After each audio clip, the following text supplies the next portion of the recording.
Chabi! Wow! Akụkọ m ga-akọrọ unu. Biko kọrọ anyị ka obi dị anyị mma. Akụkọ m ga-akọrọ unu taa bụ maka Ezeze Mali. Ọ bụrụ na agwa ntị ma ọ nụrụ ebele isi ebele ntị. O nwere ofu di na nwunye nụlụ. Fa bitela aka tupu fa amụta nwa. Fa mụtazie nwa wee maa nnukwu mma. Wee gụọ ya Ezeze Mali. Maka oke mmanụ ọ masị nna ya wee fụ ya n'anya rinne, ọ bụrụ nnọọ anya nna ya. Nne ya ọpụtara na-asị nna ya, ị na-azụtọkwa nwa anụ wee ide abakwali ya mba. Ezeze Mali na-efe ọjọọ, nna ya agbachite ihe. Ezeze Mali ka a mụsịrị ya fa mụta nwụrọzi nwa ọzọ bụrụzie sofu nwa ka onwe. Mana Ezeze Mali masị mma, ndị mmadụ fụrụ ya n'anya rinne. Onwe ọtụtụ ndị oyi. Ife na-asọgbu karịsịfa bụ ọ bụrụ nnukwu mmiri ezosi etu anụma ozotụsịa mkpụrụ osisi dị iche iche ya na ndị oyi ya fa gbaji ije feta mkpụrụ osisi fajeruo fa na-atụtụ ụfọdụ oge fatụtụkata Ezeze Mali anatazie n'anyasị mgbe a nne ya chịrịgo obi n'aka kemgbe ọ si ezi kere ebe ijezi kemgbe ka ife iji wee nọta ka Ezeze Mali amụ si nwunye ya gba nkịtị. Ọ na anyị ifuzi ọtụtụ mkpụrụ ukwu osisi anyị wee tụtụgide anyị amazi oge anyị ji wee tụtụfee oke matazie na anyasị. Nna ya si nne ya rapụ Ezeze Mali n'obere nwa ya gwuo egwu rapịa emesịa n'oge eto. Nne ya si ya ka ị na-atụtụpụ maka na o nwere ụfọdụ ukwu osisi bụ nke ndị mmụọ ịtụtụkwa na ịbanyekwa na ebe Ezeze Mali si abụ nwata ọta ka a mụrụ m na anyị ma ụdị igbo afọ anyị ada-abanyekwa n'ime ya. Wee lụzie ofu mbọsị nnukwu mmiri wee zosia Ezeze Mali na ndị ọyị ya wee ji ịtụtụ mkpụrụ osisi fa wee na-atụtụ welu akwafa ime etu esi ada eji akwa a na-ekponye fa na-atụtụ fa na-ekponye n'ime akwafa fa na-atụtụ fa na-ekponye fa kponyegide si na fa ekponye otegozie ka fa nabazie. Oge a ka Ezeze Mali tụgharị wee fụ ugili na-asụchasịala Ezeze Mali. Mana ndị mmadụ ada afụka ebe ugili n'anya maka ugili na-eme ka ọ na-ana anụ. Ugili dị ka mango. Ọ na-adị ka mango, ime ya na-adị elu. A na-eji mkpụrụ eme ọgbọnọ. Ọ na-adịba ka ọgbọnọ mana ọ bụrụ ọgbọnọ. Ndị mmadụ ndị na-akụdo ukwu osisi ugili na-akụ ya maka mkpụrụ ya afụ eji eme dịka ọgbọnọ. Ya ọ bụrụ na ugili ya dasịa n'anị onye kụrụ ya ọ dị-ewute ma ndị mmadụ tụtụrụ na-ata ma fatasịa fatọgbọkwala ya mkpụrụ ya etu esi eme ya n'ebe niile.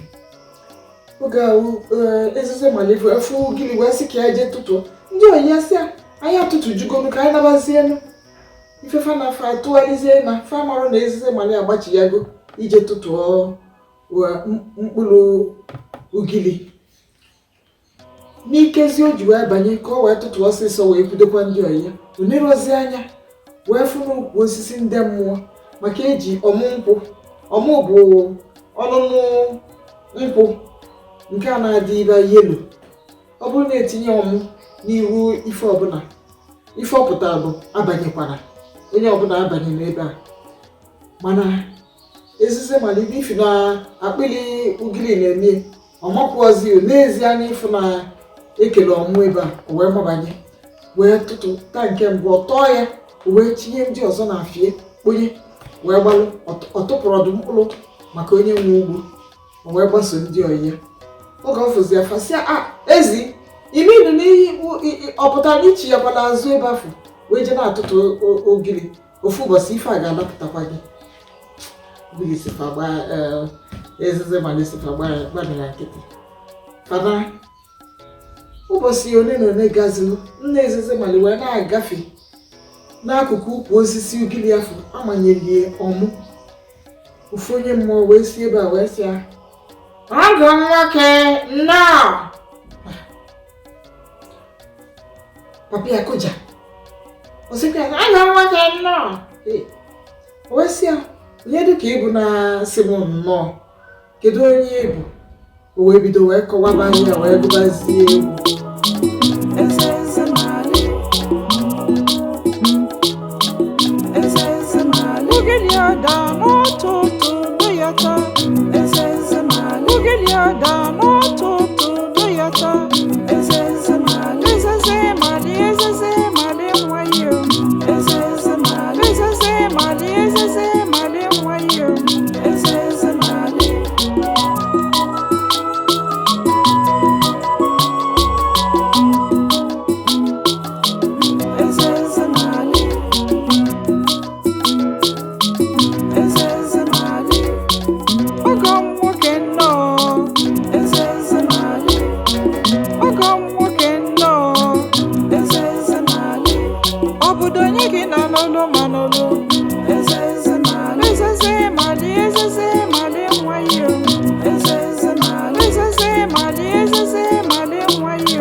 Oge ọ gọsizili egwu nna Ezeze Mali West na Fato kelekwa ya bụ na Ezeze Mali ji wee welu ugiri onye mmụọ wee sị ya ife mele bụ na o ruo ụbọchị afịa ọzọ ịkpọta nwa gị na m ga-anụ ya.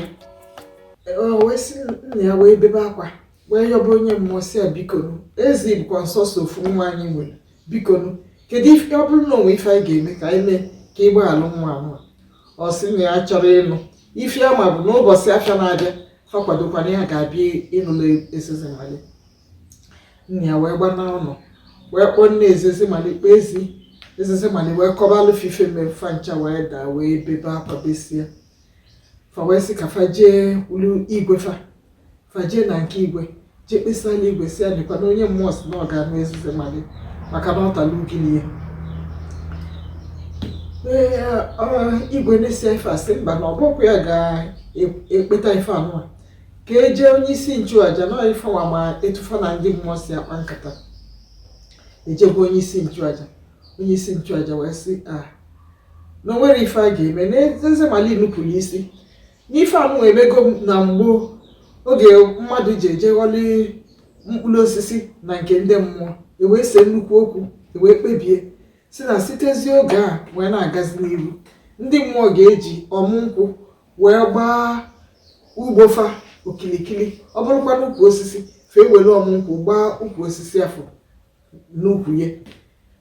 Nke a nụwa Ezeze Mali banye amakwali ọmụ n'ukwu ya o nwere ife a ga-ekpeti ya wee sịfa ụbọchị afịa na-abịazikwa ụnụ kwado maka na ndị a ga-abịa kpọrọ Ezeze Mali. Fa wee bela akwa wee na ụlọ ụbọchị afịa na-abịazi ndị obodo wee bịanụ ndị mmụọ si na ana mmụọ bụrụ egwu fa ma ndị ojuju fa na ndị egwu fa wee bịa fa na ndị mmadụ fa wee nọkọ na be Ezeze Mali fa wee lisia nri fa wee kpọrọ Ezeze Mali wee na chakpi wụọ. Ife bata n'akụkọ anụ a bụ na ife mmụta dị na ya bụ na akpịrị ogologo jọrọ njọ. Nke ọzọ bụrụ na ụmụaka ga na-erube isi nne na nna fa gwafe ife ma okenye gwafe ife fa eme ife afọ agwara fa. Ọ bụrụ na Ezeze Mali gelu ntị ife nne ya na-agwụ ya kemgbe si ya apụkwana etu a ime ndị ọyị ya gwakwuru ya si ya ejekwana jee ugili ya mana ọjụ wee jee ghọli ya ọ ya mere na Ezeze Malebiazi ndị mmụọ wee kpọli ya wee naba afọ ọzi anya ọzọ chakpi